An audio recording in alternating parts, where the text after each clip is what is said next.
내일 모레 6.25가 69주년을 맞는 날입니다. 우리에게는 6.25, 요즘에는 뭐라고 젊은이들에게 가르치는지 모르지만 저희에게는 6.25 전쟁, 사변, 동란 이런 걸로, 외국 사람들에게는 한국 전쟁으로 많이 알려져 있습니다. 오늘 우리 6.25를 앞두고 있는 주일이면서, 오늘 주일이 또 다른 이름으로는 순교자를 기념하는 주일이다. 그렇게 이제 성경에 있는 건 아니지만 한국적인 상황에서 우리 교회가 감리교단이 그렇게 정하고, 순교자 주일로 순교자들, 이 땅에 복음 때문에 순교한 이들을 기념하는 주일을 오늘 이제 그 의미를 가지고 지키는 것으로 했습니다. 왜 그랬을까? 순교자를 왜 이 6월 이때에 이렇게 넣었을까? 제가 정확하게 조사한 건 아니지만 제 그냥 느낌에 6.25 전후에 많은 사람들이 죽었잖아요. 또 6.25 전쟁으로만 죽은 게 아니라 바로 공산주의라고 하는 것 때문에 북한에 있었던 사람들, 남한에 있던 사람들, 그리고 전쟁 3년여 치르는 동안에 많은 희생자들이 나왔는데, 그 중에 기독교인으로 믿음으로 신앙을 지키다가 순교하고 희생된 이들이 많아서, 물론 3.1절에도 있고 해방 때문에도 있고 일제 치하에서도 있었겠지만, 그러나 이 6.25를 근처에 두고 있는 주일을 우리 한국 땅에 있는 순교자들을 기념하는 주일로 그렇게 기억하고 지키는 게 아닐까, 그렇게 제가 생각을 해보았습니다. 엊그제 북과 중국의 정상이 평양에서 만났다는 뉴스를 들으셨을 겁니다. 그때 김정은은 여러 차례 중국의 주석에게, 시진핑에게 북중의 혈맹 관계를 강조하면서 과거 6.25가 북침으로, 남쪽에서 북침을 한 건데, 그때의 중국 인민지원군의 그런 지원과 도움이 있어서 그 용감한 희생을 우리 북조선은 영원히 기억할 것이고, 그리고 중국은 우리의 혈맹입니다. 그 얘기를 거듭 천명했답니다. 이번이 아니고 계속 그렇게 해온 것이니까. 오늘 우리에게 6.25는 어떤 것일까요? 여러분은 6.25를 어떻게 배워오셨고, 또 오늘 젊은 세대들이나 자라나는 세대들에게 6.25는 어떻게 가르쳐지고 있고, 그리고 그들은 어떻게 알고 있을까요? 북침입니까? 남침입니까? 아니면 외세에 의해서 그냥 우리는 모르는데, 남한도 북한도 모르는데 그냥 어떻게 하다 보니까 우리가 전쟁에 휘말린 거야? 그겁니까? 북한 사람의 입장에서는 북침이라고 볼 수도 있겠죠. 사실은 무엇인지를 떠나서. 근데 오늘 우리는 사실과, 그리고 우리는 어떻게 알아야 되겠으며, 어떻게 가르쳐야 되겠으며, 어떻게 우리는 오늘 알고 있는 것입니까?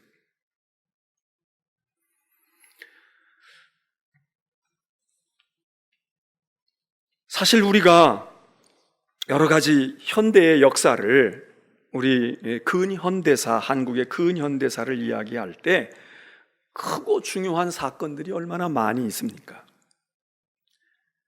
그럼에도 불구하고 저는 역사학자는 아니지만 한국의 근현대사를 말하는 중에 6.25에 대한 이야기와 언급이 없거나 그 가치와 그 중요성에 대한 이야기를 하지 않는다면, 그거는 역사를 제대로 보고 있거나 알고 있는 것이 아니라고 생각을 합니다. 특별히 우리 기독교인들에게 있어서는 이 6.25를 잊을 수가 없는 것입니다.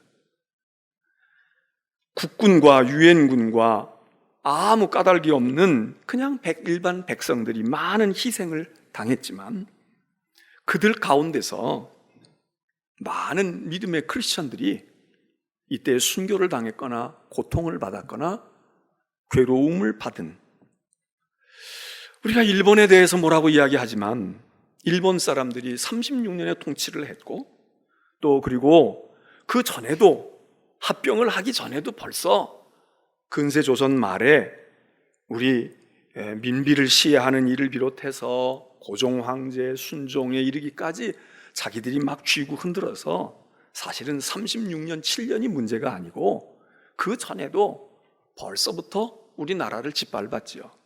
그리고 많은 사람들이 고통을 당하고 나라를 위해서 순국선열들이 나오고 그렇게 했지만, 그건 그것대로 우리들이 아프고 힘들고 기억할 일이지만 6.25라고 하는 이 3년의 전쟁, 그리고 그 전에 6.25가 일어나기 전에 분단되어져서 45년도로부터 50년에 이르는 5년과, 그리고 지금까지 휴전으로 이름을 하고 있는 그 이후의 70여 년의 역사 속에서 우리가 북한이라고 하는 정권과 그리고 공산주의 때문에 피 흘리고 고통당하고 괴로움을 당하고 우리 역사가 소용돌이에 빠지고 가난과 질병과 멸시 속에서 오늘까지 그렇게 살아왔던, 테러는 말할 것도 없지만 그렇게 했던 그 역사 속에서 우리들이 당한 고통이 일제가 우리에게 가져다 준 고통과 비교할 때 어떤 것이 더 클까? 지금도 우리의 사회와 역사 속에서 미치고 있는 그런 괴로움과 아픔이 어디가 더 우리 현대사의 역사 가운데 더 우리를 고통스럽게 한 것일까?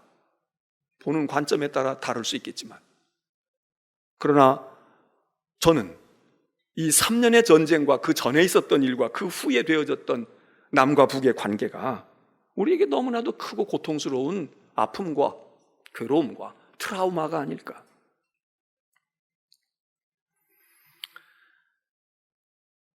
특별히 기독교의 관점에서는 일제에서도 우리가 압박을 받았습니다. 신사참배 때문에 순교자도 나오고 교회가 문을 닫기도 하고 탄압을 받았습니다.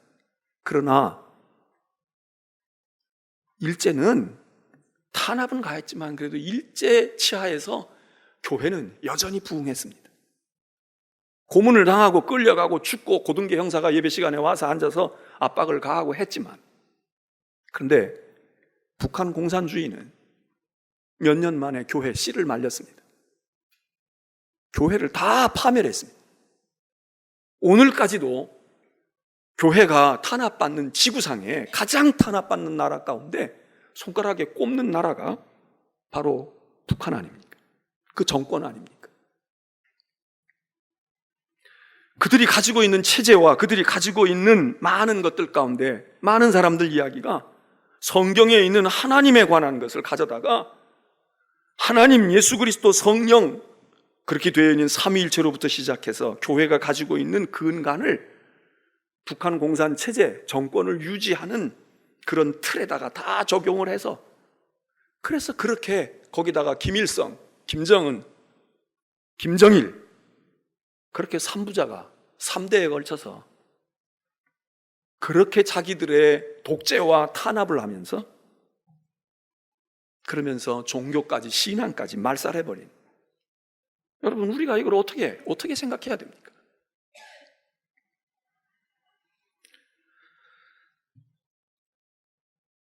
어느 나라를 우리가 믿을 수 있겠습니까? 중국은 믿을 수 있고 미국은 믿을 수 있고 일본은 믿을 수 있습니까? 그러면 러시아는 믿을까요? 그런데 북한은 동족이니까 믿을 수 있을까요? 믿어야 되겠지요. 믿으려고 노력해야 되겠지요. 그러나 반민족, 일제는 반민족이었으니까, 북한은 동족이니까 그냥 우리가 호락호락하게 믿고 필요할 때는 주체다, 필요할 때는 우리는 동족이고 우리는 하나가 아니냐고 이야기하고 여전히 우리의 뒤통수를 쳐왔고 우리를 괴롭혀왔던 북한을 우리는 어떻게 생각해야 할까요? 남한에 독재자들이 많이 있었고 많은 정권들이 타락했고 부패해서 많은 희생자들이 나왔고 민주의 걸림길을 가져오고 반인권적인 독단과 폭압과 그리고 군부 독재와 이런 일들을 많이 행해온 대통령들이 많았고 정권이 많았지만 그거 다 합쳐서 그거 다 합쳐서 북한의 삼부자의 정권이 저지른 이 일과 비교하면 어떨까요? 더 나쁠까요? 여러분의 판단에 맡겨보겠습니다.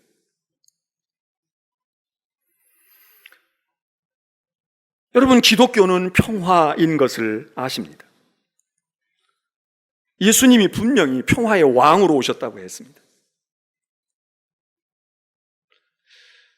그래서 예수님은 자기를 잡으러 온 그 사람들을 향해서 제자가 칼을 뽑아서 저항하려고 할 때 칼 쓰지 마. 칼 쓰는 자는 칼로 망하는 거야. 칼을 꽂으라고 말씀을 하셨습니다. 그리고 예언서, 구약의 예언서도 이야기를 합니다. 야, 칼을 다 두드려 대장간에다가 다 주고 다 녹여. 그래서 농기구를 만들어 쟁기를 만들고 삽을 만들어라.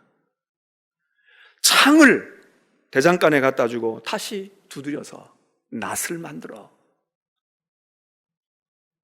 칼 들고 창 들고 싸우지 말고 전쟁 연습하지 마. 평화로 가야 돼. 이사야도 미가도 그렇게 예언을 합니다. 그런데 오늘 성경의 말씀에서 우리는 예수님답지 않은 말씀을 대했습니다. 내가 세상에 평화를 주려고 온 줄로 아느냐? 평화, 피스를 주려고 너희에게 온 줄로 생각하지 말아라. 난 너희에게 칼을 주려고 왔어. 검을 주려고 왔다고. 난 너희로 하여금 전쟁터에 나가게 하려고, 너희로 하여금 싸우라고 하려고 내가 온 것을 알아야 돼. 심지어는 나는 아버지와 아들이 싸우게 할 것이고, 딸이 어머니와 싸우고 며느리가 시어머니와 싸우게 할 거야. 그리고 너희가 서로 믿고 한 집안 식구다, 우리는 피부치다 그랬지만 나 때문에 너희가 원수가 될걸. 그리고 예수님은 검을 주려고 왔다는 이런 말씀이 그렇게 많지 않거든요. 오늘 본문에 그 말씀을 분명히 하십니다. 예수님만 그러신 게 아니라 사실은 구약 성경에도 같은 예언자이지만 요엘 같은 요엘서에 보면 요엘 예언자는 미가와 이사야와 달리 아주 정반대 얘기를 합니다. 아까는 미가와 이사야는 너희는 칼을 두드려서 보습, 쟁기를 만들어라. 낫을 두드려서 너희는 그 창을 두드려가지고 농기구 낫을 만들어서 곡식 재배하는 데 써. 이렇게 얘기했는데 요엘은 거꾸로 이야기합니다. 너희 집에 있는 농기구 보습을 가져와. 대장간에 가지고 가서 두드려가지고 칼을 만들어라. 너희 가지고 있는 낫들 다 가지고 와. 두드려가지고 창을 만들어. 그리고 너희는 얕잡아 보이지 말고 우리는 강하다. 우리는 강하다. 나는 용사다. 나는 싸우러 갈 거야. 나는 싸우다가 죽을 거야. 그렇게 얘기하고 나가라는 겁니다. 같은 성경에 같은 예언자들이 지금 정반대 이야기를 토시 하나 틀리지 않게 같은 이해를, 한쪽에서는 보습을, 낫을 두드려서 칼과 창을 만들라고 말하고, 그리고 용감하게 전사들이 되어서 나가서 외치면서 겁먹지 말고 싸우라고 하고, 똑같은 예언자들인 또 다른 예언자들은 너희가 가지고 있는 칼도 창도 다 가지고 와. 이제 평화의 시대야. 칼을 만들지 말고 그거 가지고 다 농기구 만들고 호미 만들고 쟁기 만들어서 농사 짓고 평화롭게 살아. 여러분은 이 모든 것이 다 하나님의 말씀인데 어느 하나님의 말씀을 택하셔야 합니까? 둘을 다 붙들어야 합니까? 어찌해야 옳을까?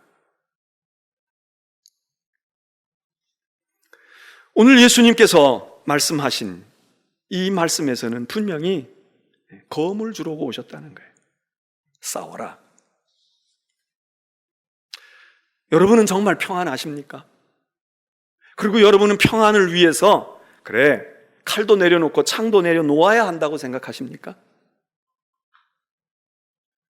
아니면 여러분은 지금 나는 평화하지 않아, 화평이 없어, 난 지금도 전투 중이야, 싸우고 있어, 그렇게 싸움을 지금 경험하고 있으십니까? 여러분, 성경이 평화에 대해서 강조하고 평화를 많이 말하지만 성경 66권을 읽고 있노라면 우리는 너무도 많은 전쟁 이야기에 빠져들 수밖에 없습니다. 나라와 나라, 민족이 싸우는 전쟁뿐만 아니라 개인과 개인이 싸우는, 이 부족과 이 부족이 싸우는 싸움의 이야기만이 아니라 한 가정 안에서, 한 가문 안에서, 한 아버지 밑에서 태어난 형제 자매들이 싸우는 싸움의 이야기, 그리고는 부부가 싸우는 이야기, 이런 이야기들이 성경에 얼마나 많이 기록되어 있습니까? 요한계시록에 이르기까지 싸우는 이야기입니다. 요한계시록은 처절하게 싸웁니다. 남아있는 사람들이 모두 다 싸우다가 다 망합니다. 계시록이 뭐가 계십니까? 그래서 다 망해. 그래야 하나님 나라가 새 하늘과 새 땅이 이루어진다는 거예요. 뭐 미국이 이긴다, 러시아가 이기고 중국이 이기면 된다? 아니에요. 다 망해. 성경은 평화를 많이 말하고 있지만 못지않게 사실은 전쟁에 대한, 싸움에 대한, 투쟁에 대한 이야기를 많이 담고 있습니다. 그것은 세상은 평화가 중요한 것이고 평화롭게 살아야지만 현실은 그렇지 않다는 거죠. 그게 옳고 그른 걸 떠나서 현실은 그럴 수밖에 없어. 있는 사실이, 우리의 인류의 역사가 그렇다는 거예요. 또 하나 성경이 전쟁의, 싸움에 많이 이야기하는 것은 뭐겠습니까? 사실이 그런 것만이 아니라 평화가 중요하듯 전쟁도 중요해, 전쟁도 필요해, 전쟁도 어쩔 수 없어. 그러나 평화가 중요한 거야. 그거를 가르쳐주는 교훈이 아니겠습니까? 실제로 우리가 성경이나 신앙생활을 이렇게 볼 때에도 단순히 평화롭기만 합니까? 예수 믿으면 우리가 그냥 그날로 평안해집니까? 은혜 받으면 그냥 평안이 그냥 저절로 온답니까? 가정이 편안하고, 직장도 문제가 있었는데 평안하고, 사회도 아이고 내 마음 먹기에 달린 거야, 내가 평안하면 세상도 평안한 거야, 그렇게 볼 수도 있지만 정말 그렇습니까? 사실 우리 개인의 인생뿐만 아니라 인류의 역사 이야기가 싸움의 이야기 아닙니까? 전쟁의 이야기 아닙니까? 그 얘기는 다시 얘기하면 죄 때문에 그런 거지만 평화만이 존재하느냐고요. 여러분, 하나님이 천지 창조를 하시고 에덴 동산을 만드셨다고 성경이 얘기해요. 이게 무슨 부패한 정권이 들어섰거나 독재자가 정치를 잘못해가지고 경제가 무너지고 그리고 도의가 다 부패되어지고 이래가지고 문제가 생긴 게 아닙니다. 하나님이 천지를 만드시고 하나님이 다 완벽하게 해놓으셔서, 너무도 하나님이 스스로가 보시기에도 놀랄 만큼 너무도 잘 돼 있어서 됐다, 아유 이제 나는 좀 쉬어야 되겠다, 그리고 하나님이 안식에 들어가셨다는 거 아니에요? 하나님이 안식에 들어갔어. 이 세상에 문제가 없어요. 무슨 거기 욕심을 부릴 일도 없고 없는 거야. 그런데 이방 나라에서 문제가 생긴 게 아니라 그 하나님의 동산에서 하나님이 직접 만드신, 하나님이 스스로 만드신, 하나님이 만든 존재가 낳고 난 사람들이 죄를 지은 게 아니라 하나님이 완벽하게 만드신 아담과 하와가 한 게 죄입니다. 한 게 싸움이었어요. 에덴에서부터 평화가 깨어졌어요. 그리고 일찍부터 싸움이 우리의 삶 속에 들어옵니다. 오늘 우리는, 우리의 사는 세상은, 우리가 사는 나라는, 우리 사는 사회는, 이 시대는 평안한가요? 여러분의 가정은 더없이 평안하기만 하십니까? 우리의 교회는 하늘나라와 같이 평안한가요? 여러분 개인의 심령은 누가 뭐래도 나는 은혜 받고 나는 주님 붙들고 주님 바라다 보니까 난 비바람이 일어도 내 마음 평안해, 내 마음은 평안해, 그리고 평안하십니까? 우리의 인생이 싸움이 아니든가요? 투쟁이 아니든가요? 전쟁이 아니든가요? 여러분 시험 치르고 공부하는 애들도 전쟁이야, 전쟁. 공부하는 전쟁. 그러면 그 자녀를 뒷바라지하고 기르는 부모들은 나는 이제 아이고 학업에서 나는 자유함을 얻었으니까, 그리고 평안하십니까? 자녀 기르는 것도 전쟁이야. 가정생활은 저 사회에서만 전쟁하고 가정에 들어오면 여러분이 무장 해제가 되세요? 그냥 편안하고 좋기만 하고 여러분이 무엇을 해도 다 용납이 됩니까? 가정에서는 가정대로 또 긴장이 안 돼요. 아마 어떤 분은 차라리 밖에서는 지위도 있고 밖에서는 그렇게 되는데 집에 들어가면 더 긴장해야 돼. 애들도 그렇고 배우자도 그렇고 만만치가 않아. 그런 분들은 없으십니까? 사회는 조직폭력배들과의 전쟁만, 마약과의 전쟁만 전쟁입니까? 부패와의 전쟁만 전쟁입니까? 가난과의 전쟁도 있고 질병과의 전쟁도 있고 심지어는 사랑 싸움도 있잖아요. 사랑하는데 싸워. 우리가 일하는 동안에는, 현역으로 일하는 동안에는 출근부터 퇴근까지가 전쟁이죠. 싸움이야. 그런데 우리 임 장로님 이제 퇴임하셔요. 이번 금요일 날. 우리 임 장로님은 지금 아이고 내가 아주 그냥 세와 근무할 동안에 너무 힘들었는데 이제 난 아주 평안하고 난 이제 진작 이렇게 인생을 살 걸, 그리고 평안하시기만 할 거예요. 이따가 한번 물어보시라고 임 장로님. 장로님 너무 좋으시겠네. 이젠 신경 쓸 것도 없고 이제는 아주 정말 그럴까요? 여기 은퇴하시고 지금 남아있는 건 시간이야. 난 있는 건 시간밖에 없어. 이렇게 농담 반 하시는 분들 있잖아요.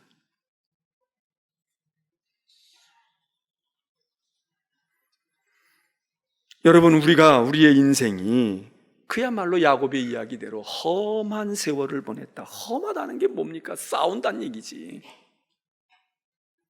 오늘 예수님은 우리 보고 너희 싸워야 할걸?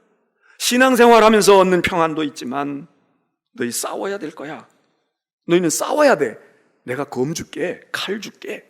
그거 가지고 싸워. 우리에게 지금 그렇게 분부하시지 않습니까? 여러분, 우리가 싸우는 싸움이 무엇입니까? 도대체 무엇을 싸워야 합니까? 국가를 위해서 6.25와 같은 그런 데서 우리가 피를 흘리고 한 싸움, 가치가 있는 거죠. 우리가 마땅히 그분들을 존경해야 되고 귀중하게 여기고 그분들의 죽음, 그분들의 피 흘림, 그분들의 그 당한 고통과 고난을 우리가 결코 경시해서는 안 되죠.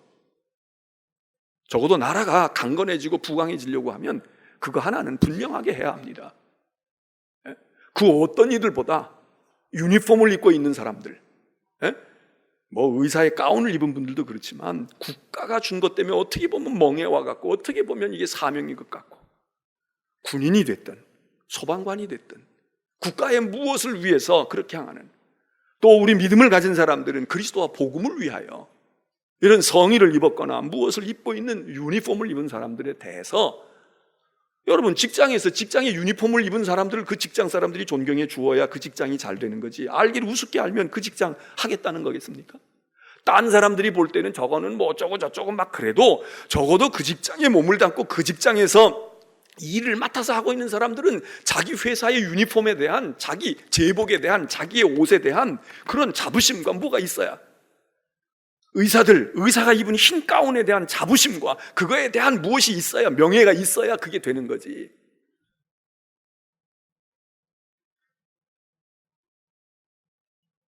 여러분, 우리가 싸우는 싸움, 우리는 인생을 어차피 싸우다가 갑니다.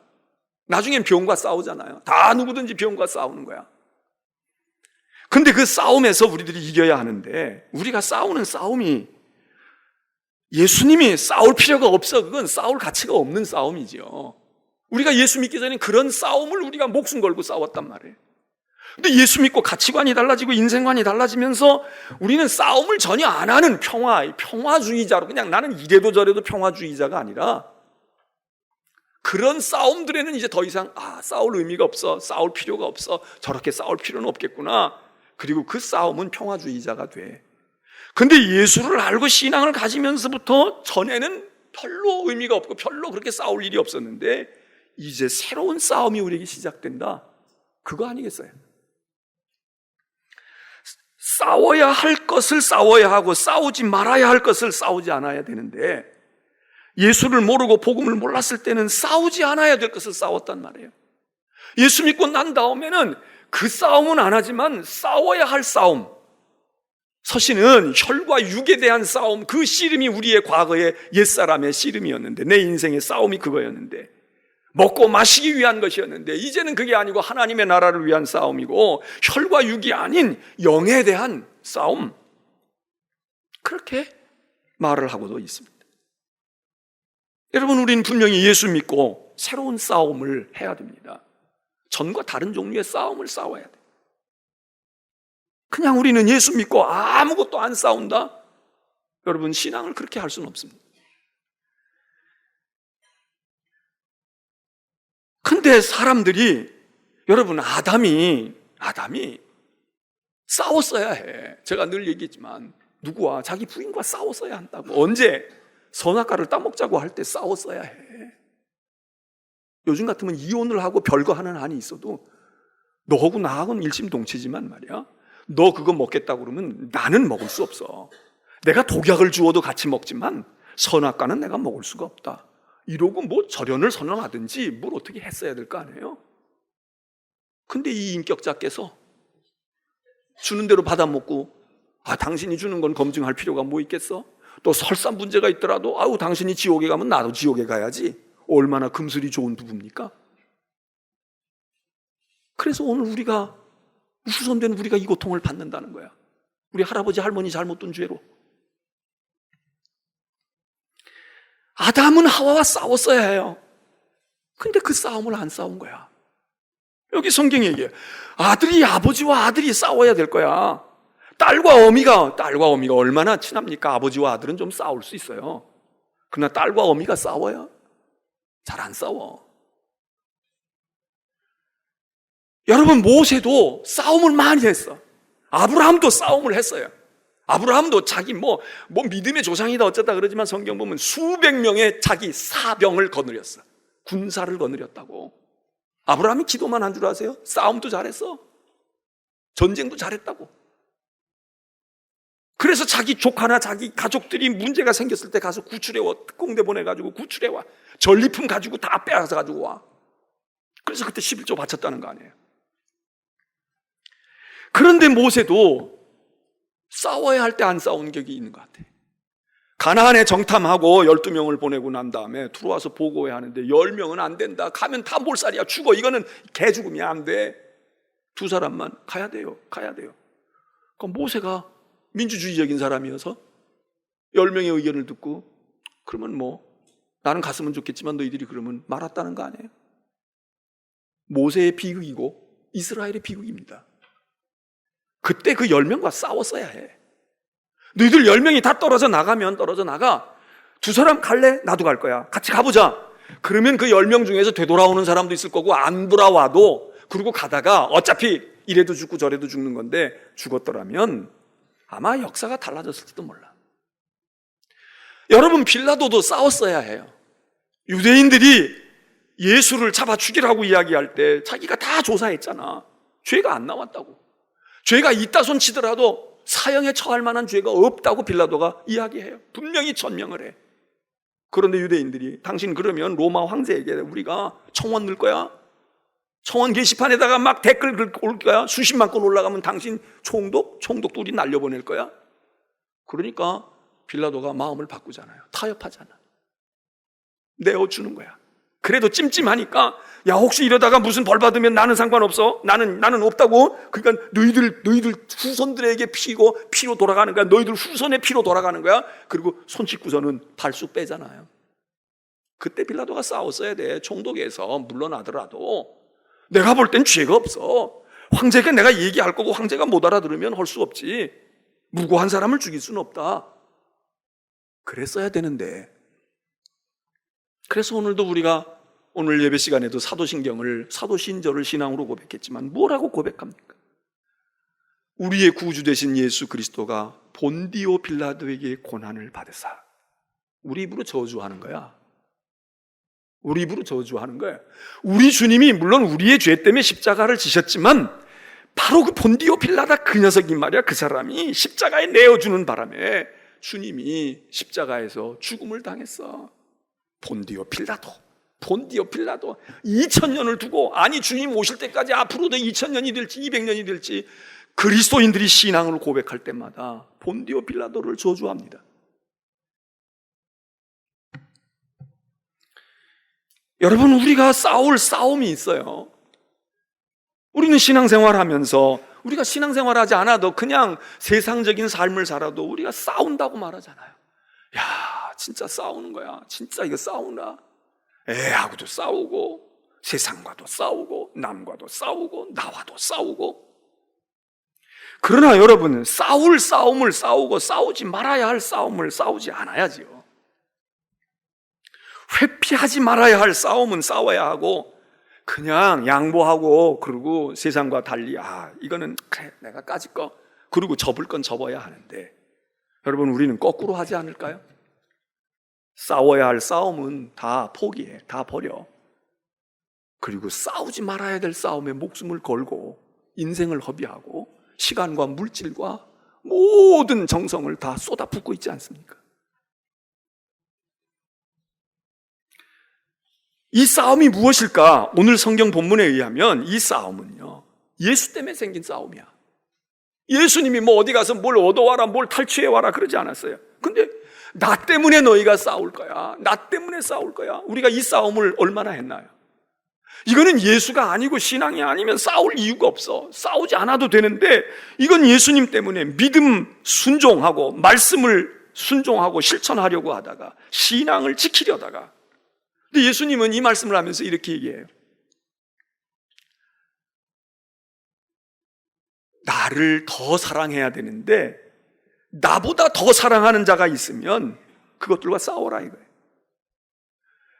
주님을 더 사랑하기 위해서 우리가 싸워야 하는데, 세상의 물질을 탐하고 우리의 욕심이 있고 그래가지고 명예, 성공 얻으려고 싸우는 싸움이 아니라, 예수님의 말씀은 너희는 말이야, 너희 중에 혹시 나보다 부모를 더 생각해? 자식을 더 생각해? 나에게 합당치 않아.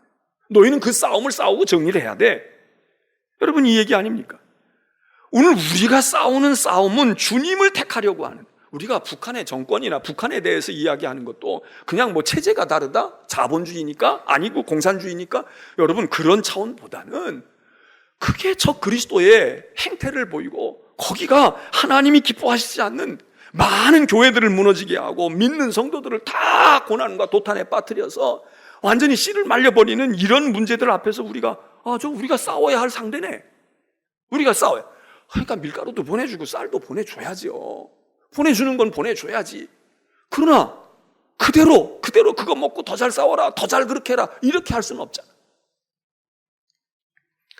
여기 우리가 싸워야 할 싸움을 예수님께서는 주님을 위해서 싸우는 싸움이 우리에게 있냐 이거예요.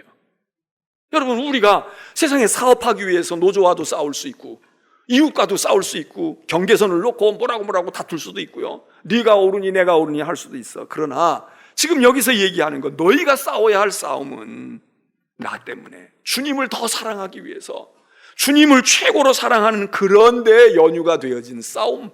지난 일주일 동안, 지난 한 달 동안 우리는 얼마나 이런 싸움을 싸웠을까요?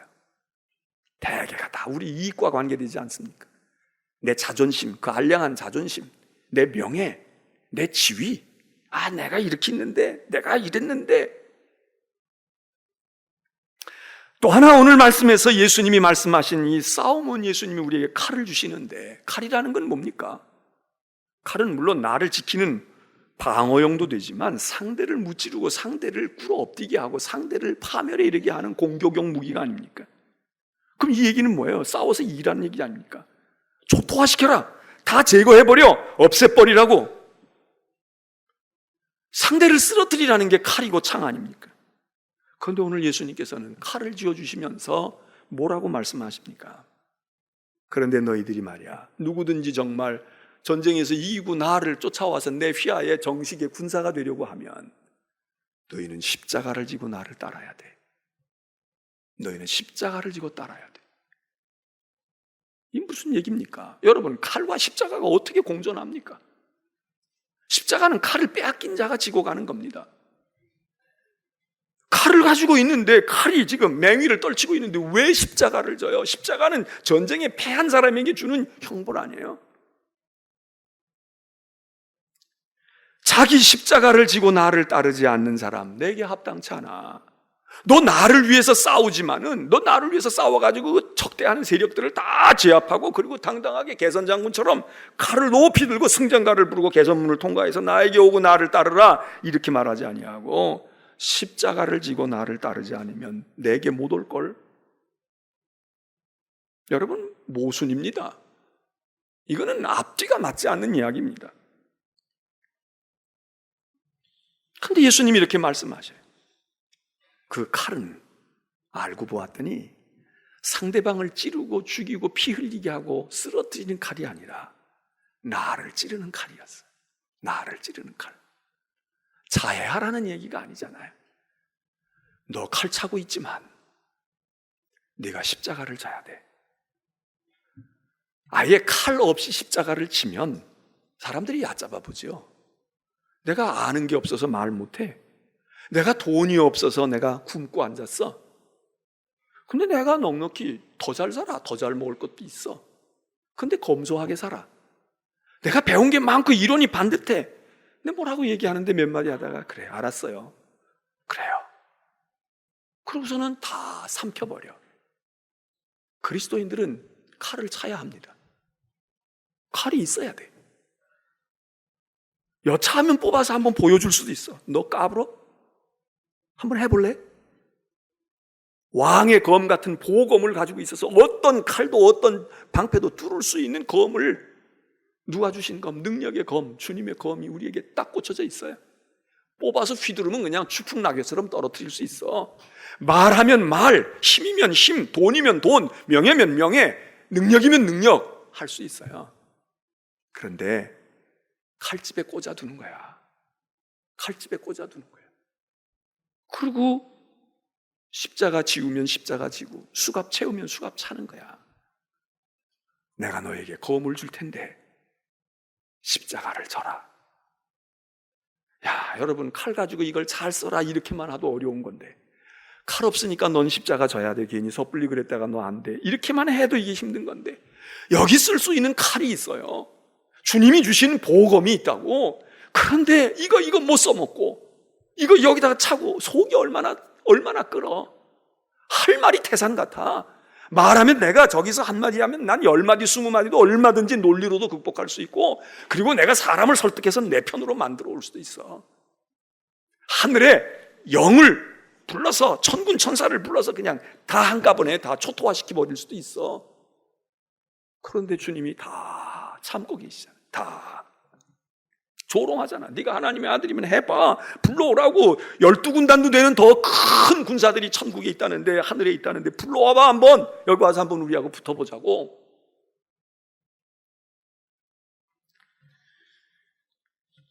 여러분, 우리는 반민족주의자가 되면 되겠습니까? 친일해도 안 되지요. 일본 제국주의가 됐든 러시아 제국주의가 됐든 중국의 제국주의가 됐든 넘보지 못하도록 그들과도 싸워야 합니다. 그러면 동족이니까, 우리는 한결이야, 한민족이야, 하나니까, 그리고 그냥 동족이라는 이름을 대면 우리는 그냥 가만히 있어야 합니까? 친일도 문제가 있지만 공산주의도 문제가 많죠. 더군다나 기독교인의 입장에서는 정말로 위험한 것입니다. 여러분이나 저나 오늘 이렇게 예배 드릴 수 있는 것, 만일에 공산 적화가 됐으면 가능하겠습니까? 가능치 않습니다. 근데 어떻게 우리가 안 싸울 수 있습니까? 싸울 수밖에 없어요. 그러나 그 싸움은 주님이 주신 능력의 검 가지고 싸우면 싸울 수 있고 목을 떨어뜨릴 수도 있지만, 우리가 저기서 특공대 보내면 우리도 특공대 보내서 하면 할 수도 있겠지. 그러나 그렇게 지금 말씀하지 않잖아요. 우리는 능력이 있어, 힘이 있어. 여러분, 그러면 우리는 대한민국을 위해서는 싸울 게 없습니까? 여러분, 우리는 이 남한에서도 싸워야 돼. 자본주의, 이게 우리의 신념입니까? 여기 있는 이런 물질과 세속화로 지금 치닫고 있는 이 남한 사회에서 한국교회와 우리 신앙인들은 여기는 정말 하나님이 기뻐하실 나라야, 그리고 우리가 다 동화되고 다 옳소, 그렇게 해야 됩니까? 여러분, 지금 얼마나 많은 물질의 세력과 세속화의 흐름이 교회를 점령하고 우리의 신앙을 병들게 합니까? 인권이라는 미명하에, 사람을 위하고 사람을 중심으로 한다는 미명하에, 동성애의 문제, 성의 문제, 소수자에 대해서 배려해야 돼. 다 좋은 얘기입니다. 다 좋은 얘기죠. 소수민족, 소수자들 배려해야죠. 우리도 성숙해졌으니까 해야 돼. 인권이 얼마나 소중한 거예요. 소중한 거예요. 그렇지만 이 남한 사회가 지금 가지고 있는 불경건과 반기독교적이고 반영적인 그런 세속화의 흐름, 이건 남한만의 문제가 아니라 모든 서구 사회가 중심이 되어 있는 이 오늘날 현대 사회가 가지고 있는 병폐해온 문제이지만, 공산주의 앞에서도 교회가 맥을 못 추지만요, 더 맥 못 추는 건 자본주의 앞에서입니다. 그래서 미국이 구랍하고 교회들이 다 힘을 못 써. 공산당처럼 잡아다가 갖다가 죽이고 너 예수 믿으면 이렇게도 안 해. 너희들 교회 얼마나 가라는 거야? 예배당 짓고 싶으면 지으라는 거예요. 근데 지으면 뭐해? 지을 능력도 없지만 지어놓으면 다 통통 비는데 뭐 주일날 교회를 와야 말이지. 예배당을 파괴해서 북한처럼 뭘 수갑을 채우고 아오지 탄광에 보내겠다, 그래서 겁을 먹고 못 가는 게 아니야. 너희들 하고 싶은 대로 해. 교회 가고 미사 드리고 하고 싶은 대로 하라고. 그러는데 왜 안 갑니까? 왜 무장 해제가 우리가 됩니까? 더 무섭습니다. 어떻게 보면 사실 공산주의나 이슬람보다 더 무서운 건 우리가 지금 맞닥뜨리고 있는 자본주의예요. 하나님보다 더 위력이 강한 게 물질이 아닙니까? 이 세상의 즐거움이 아닙니까? 우리는 천국이 지금 필요가 없어요. 우리는 천국보다 현실이 훨씬 더 좋아. 그리고 자꾸 소득이 올라가고 복지가 잘 되면 이 땅에 오래 살고 싶은 거야. 이 땅에서 건강만 보장이 되어지면 살고 싶은 거야. 근데 여러분, 이것도 우리가 지금 싸워야 할 대상 아닙니까? 서구의 교회들이 다 초토화가 돼. 견디지를 못해. 가만 내버려 두는데 잡아가지 않잖아요. 여러분, 오늘 우리는 어떤 싸움을 지금 싸우고 있을까요? 우리의 싸움이 정말 하나님께서 지금 말씀하신, 예수님께서 너희의 검을 가져라, 그리고 검을 차고 너희가 싸워야 되겠다 말씀하시는 그 싸움에 우리가 신실한 종들로 서 있습니까? 우리는 6.25와 같은 이런 동족 상잔의 어려움과 고통도 당치 말아야 되겠지만, 이런 일도 다시 일어나면 안 되겠지요. 공산주의도 경계해야 되고, 어떤 제국주의의 앞잡이가 되어지는 친일이 됐든 뭐가 됐든, 그런데 우리가 또 무언가 마음을 빼앗기거나 그러는 부류들이 생겨나면 안 되겠지요. 그러나 오늘 우리가 살고 있는 이 체제와 이 사회 속에서도 우리는 서서히 교회가 무력화되어 가고 있고, 우리들의 신앙이 이 좋은 물질과 이 세상의 좋은 체제와 이 세상이 가지고 있는 눈에 보이는 안목의 정욕과 우리가 세상에서 누리는 것들이 천국을 다 대체하고 있다. 인간이 잘 되고 인간 중심으로만 가면 천국도 하나님도 상관없는 이 얼마나 무서운 싸움을 우리가 해야 됩니까? 오늘 우리는 역사 속에서 있는 6.25를 생각하면서 하나님이 이 나라를 안보하시고 이 나라를 지키시고 다시 이런 아픔과 불행과 비극이 없게 하옵소서 간절한 마음으로 기도하면서 역사를 제대로 가르치는 것과 더불어 오늘 결단코 우리는 북한보다 더 나은 상황 속에 있다? 우리는 더 여기는 아무 문제가 없어? 아니, 어쩌면 우리가 더 무서운 위험에 노출되어 있는지 모릅니다. 우리의 영혼까지 탈탈 다 털릴지 몰라. 저쪽은 육체적인 것, 세상 것, 그거 다 탈탈 털리고 재산도 빼앗기고 다 그렇게 될지 모르고, 우리는 지금 영혼을 다 털어간단 말이에요. 우리의 영혼을 털어가. 자유가 있는 것 같지만 이거는 어떤 정권의 문제가 아니고, 이거는 어떤 한 정치 지도자의 문제가 아니고, 이거는 영적인 문제입니다. 오늘 주님은 우리에게 너희 정신 차려, 칼 차고 다녀야 돼, 너희는 평화, 좋은 게 좋다고만 하면 안 돼, 우리에게 주시는 말씀이 아닐까. 여러분에게 주님의 주시는 검을 만지작 하면서, 이 검을 우리는 쓰면 잘 쓸 수 있어요. 그렇지만 이 검을 만지작 하면서 십자가의 뒤를 따라가는, 그래서 남을 쓸어 넘어뜨리는 게 아니라 결국은 우리가 쓸어 넘어지면 우리도 살고 남도 산다는 거죠. 상대방을 다 제압해버리면 우리가 산 것 같지만 그들이 쓰러지고 난 다음, 그 다음 차례는 우리라는 거야. 칼로 쓰러뜨렸어? 그 칼이 너를 향할 거야. 이 나라의 진정한 평화를 하나님이 주시기를 기원합니다.